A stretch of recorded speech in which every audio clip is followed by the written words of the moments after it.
আমার গর্ব যে আমি এই মাটিতে জন্মেছি, কারণ আমরা ছোটবেলায় জন্মে থেকে মা বলতে শিখেছি নিজের ভাষায়।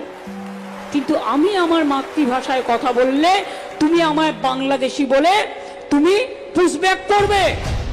বাংলাকে পছন্দ করে না, তাই বলে কখনো বিদ্যাসাগরকে অপমান করে, কখনো রবীন্দ্রনাথ ঠাকুরকে অপমান করে, কখনো বঙ্কিমচন্দ্রকে অসম্মান করে, কখনো রাজা রামমোহন রায়কে অসম্মান করে।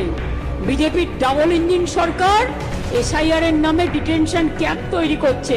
বাংলায় আমাদের প্রতি যদি বিশ্বাস ভরসা আস্থা আপনাদের থাকে, কোন ডিটেনশন ক্যাম্প বাংলায় হবে না। বিজেপি কান খুলে শুনে নাও, কোন ক্ষমতা নেই তোমাদের। এসআইআর এ মারা গেছেন আজ পর্যন্ত 40 জন বাংলায় শুধু।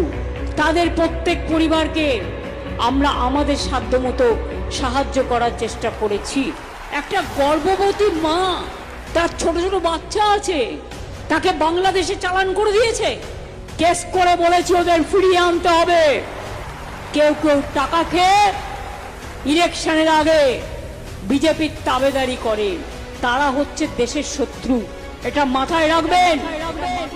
বিহারে কিছু বেছে বেছে মোদী সরকার কি করলো, ভোটের আগে দিল 10,000, সারা বছর নয়, ভোট কেনার জন্য।